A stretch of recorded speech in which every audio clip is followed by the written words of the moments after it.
It's clear that the leadership has sat down and said, we're not just going to build a really good smart contract layer 1 or even a really fast contract layer 1. Sui is the Web3 gateway drug for Web2 enterprise. There's no theoretical cap on it. I mean, what more do you want? I give you my blessing. Thanks, Mark. Yeah, that's awesome. You man.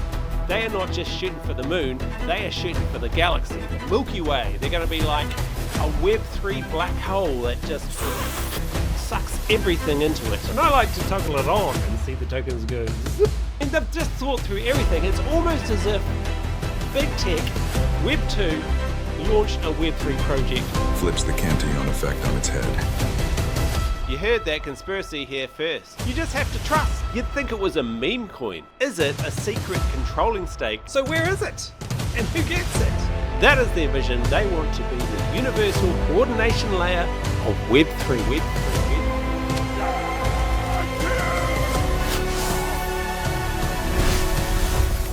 It's gonna be okay. How's it going, everyone? Cameron here with another The Good, The Bad and The Ugly. This time we're looking at Sui. Quick disclaimer, I do hold a position in Sui, and also I'm not a financial advisor, so do not take anything in this video as financial advice. It's purely for education purposes. Please consult a trained advisor before investing your hard-earned money. What I am going to do in this video is I'm going to break down all the good things about Sui, all the bad things about Sui, and all the damn right ugly things. Now, if you do get bored watching the good sections, do skip ahead using the timestamps to the bad and the ugly sections because they really are something else. Right, starting off with the good. The first good thing about Sui is the vision, and the vision is very big, and that is somewhat of an understatement. I heard Evan Ching at Sui Basecamp say that the ambition for Sui is to become the universal coordination of the future. Yeah, the future. I mean, that's the whole future. I mean, Web3 at a minimum, I'm assuming that's what he means by that. But maybe everything, who knows? I've heard other people say that Sui's ambition is to be like the operating system for Web3, much like Windows or iOS. And then I've heard another founder say that the ambition for Sui is to be like the AWS or the Google Cloud services for Web3. And I heard another founder say that it's going to be like the JavaScript for Web3. So which is it of these? I don't know. The point is that the ambition is big. They are not just shooting for the moon, they are shooting for the galaxy, the Milky Way. They're going to be like a Web3 black hole that just sucks everything into it. That is their vision. They want to be the universal coordination layer of Web3. The next good thing about Sui is the tech.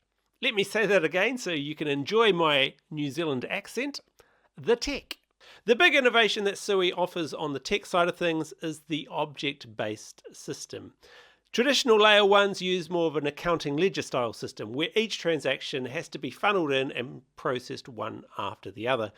Solana introduced an innovation where it orders those transactions before it gets to the bottleneck. Sui has taken this innovation even further with the object-based system. Because objects have nothing to do with each other, they can be processed in parallel. The best analogy I can give with this is the supermarket trolley. You have all these different objects in your trolley, but nonetheless, they still have to go through the scanner one at a time.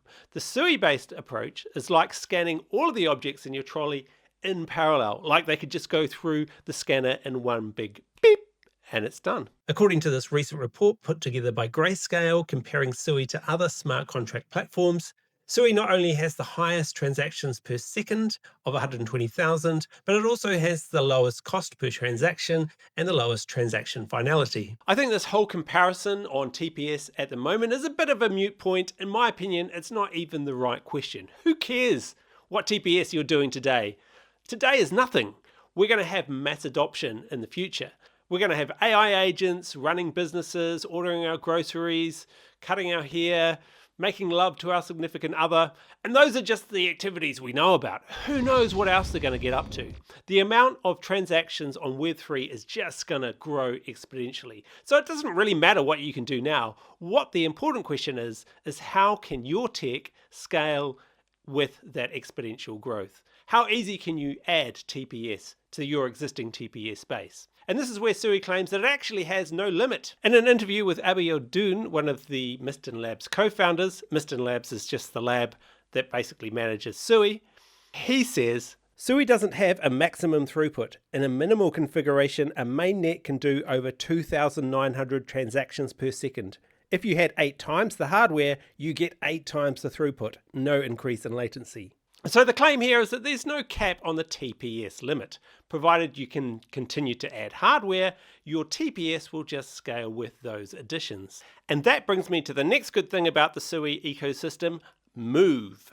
What is Move? It is not a TikTok dance, it is in fact a programming language, and it's what makes this whole object-based blockchain technology possible. There's so many things that we could say about the Move language. I'm just going to touch on 3 additional good things. First of all, it was developed at Meta as part of the failed Diem project. I'll talk more about this later on. The second thing I'm going to say is the guy that actually built the language at Meta has moved across to the Sui project and is the CTO there. His name is Sam Blackshear. So it's like a win-win.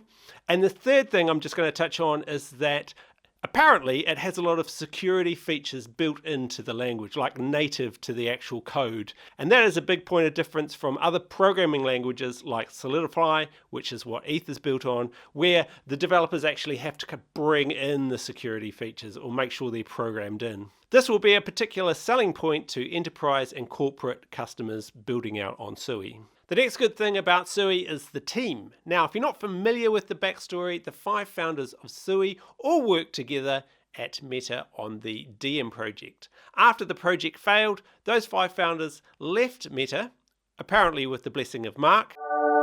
I give you my blessing.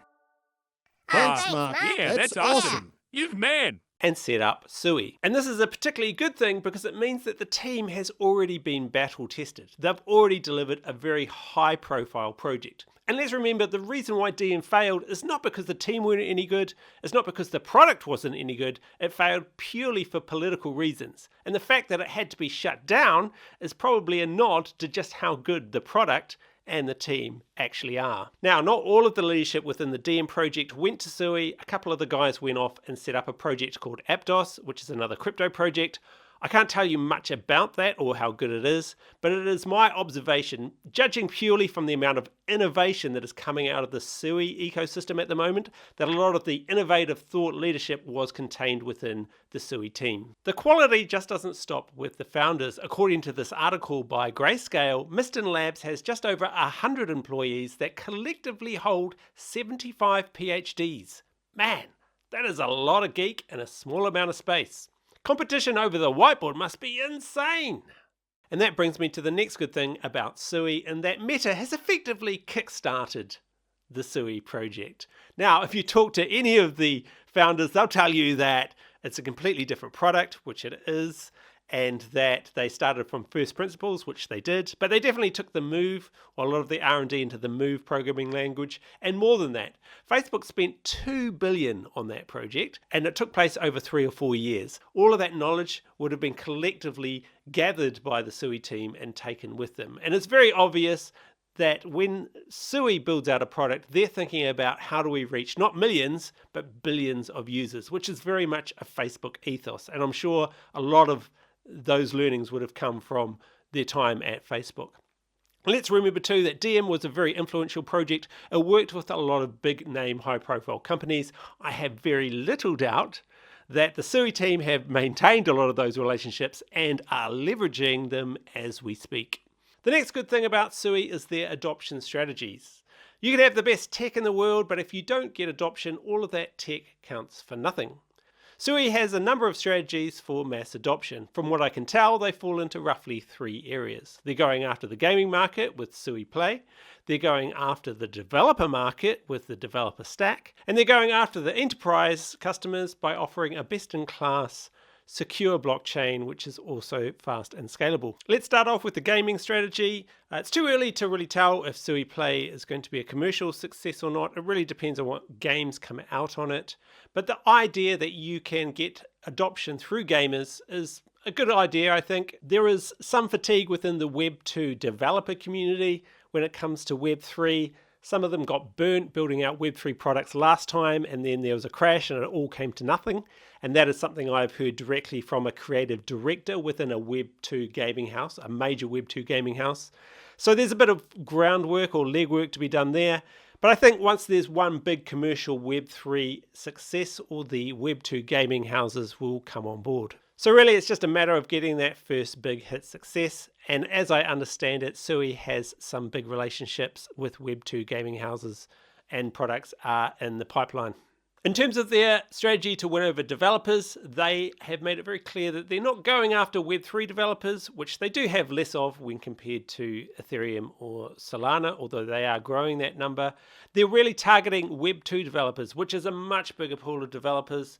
And their strategy is to woo over these Web2 developers with the Sui developer stack, which is a whole suite of tools, including Walrus, which is data storage on-chain, which is an incredible feat on its own. No other blockchain is currently offering that. Then they've got Seal, which is about privacy and secret sharing and access control to data. They've got Nautilus, which is trusted execution. They've got Deep Work, which is a global liquidity layer.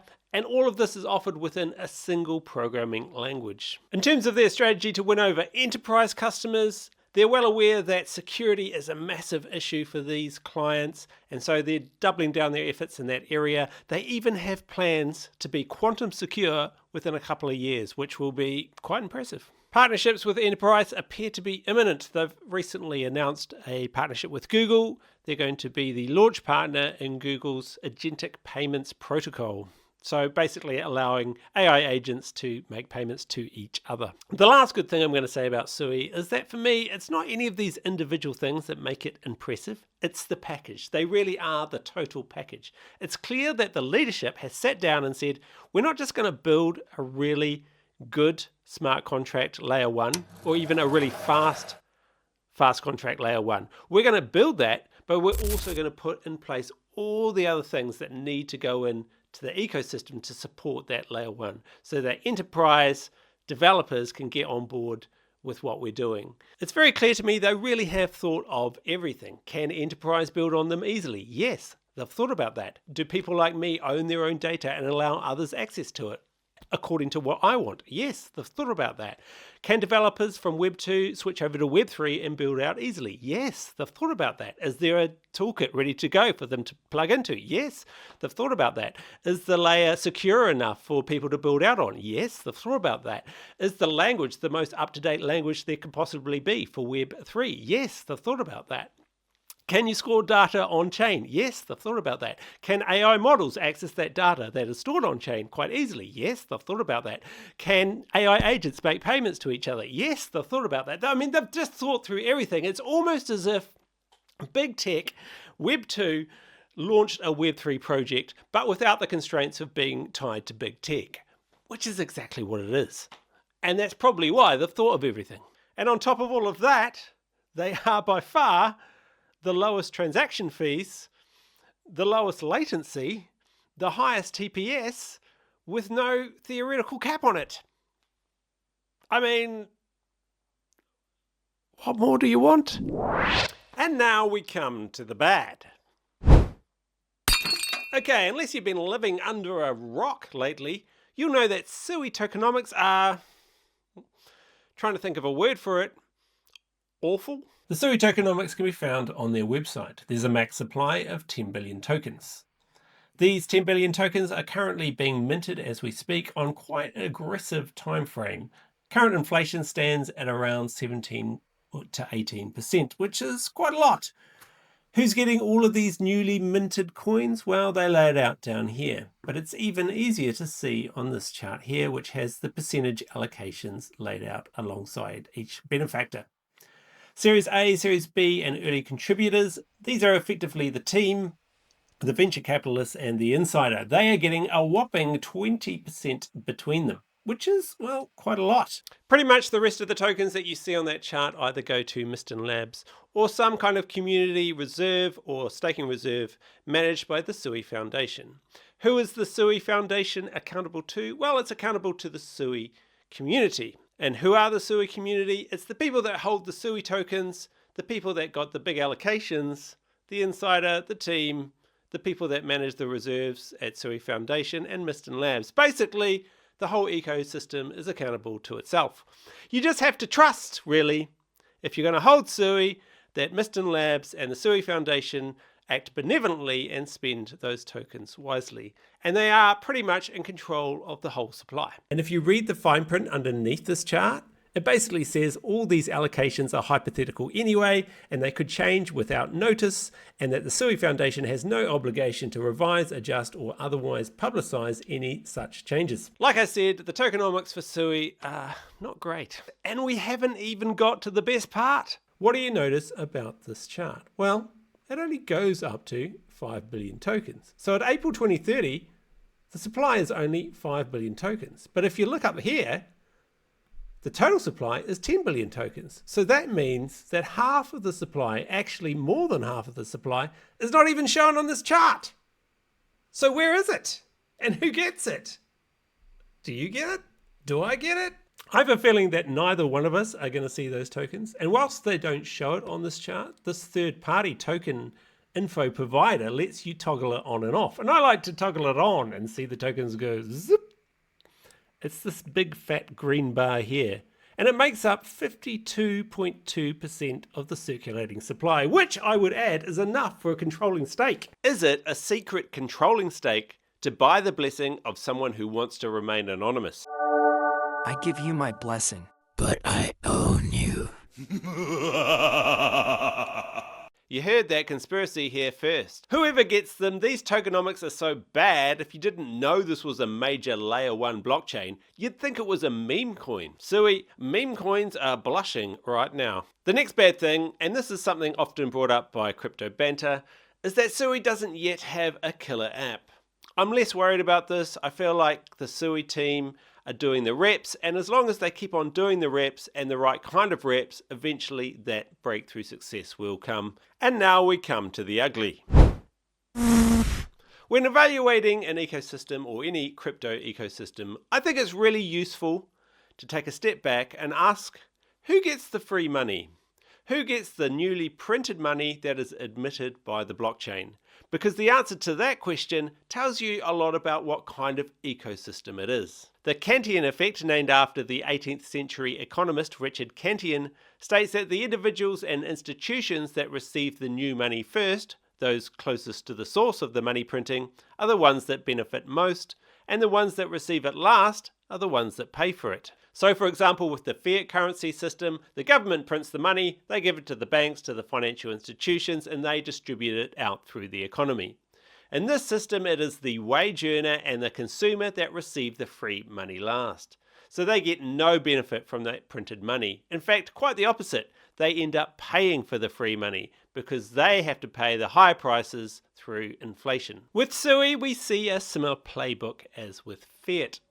When the Sui printer goes burr, that gets funneled into the top of the ecosystem. First it goes to the team and to the treasuries, those managing the reserves, who give it to the VC guys, the insiders, the advisors, then to the devs, the business partners, the research partners, who in turn give it to their teams, and eventually that Sui trickles down to the bottom layer, the peasants down below. Who are the peasants? It is the retail investor. The retail investor is the one who everybody else above sells onto. They are the ones left holding the bags again.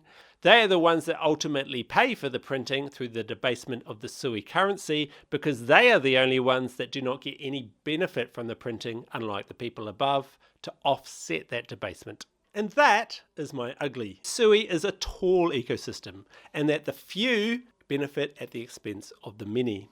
Over time, as more and more Sui gets printed, all that generated wealth gravitates towards those at the top of the tower, and the higher up you are, the better off you do, at the expense of those way down the bottom of the tower. They are the ones left holding the bags. Compare that to BitTenza, which is a very flat ecosystem, where all the generated wealth flows to the many, not the few. Here, the token printing is democratized, and virtually the entire printed supply flows right past the team, right past the foundation treasuries, and directly towards anyone who's willing to participate on the network at that time. Currently, this is in the thousands, if not tens of thousands, and as Bittenza scales, this will become millions, if not hundreds of millions of users. All of this is open source and code driven, so everyone can see exactly who gets what, and more importantly, how they can get their access to the newly printed Tau. If the VC guys want in, well, they have to buy in from the bottom of the ecosystem.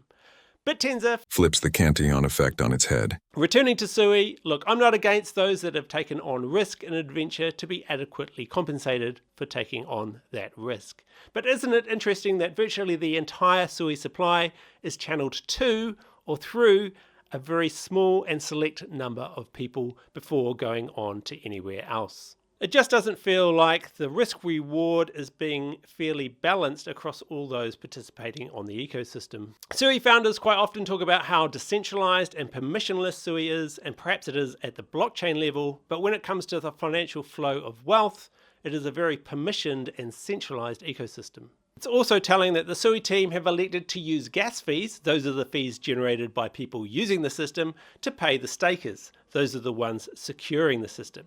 If they had elected to burn these transaction fees, it would have benefited everyone in the ecosystem by taking Sui out of the supply, including those right down the bottom of the tower.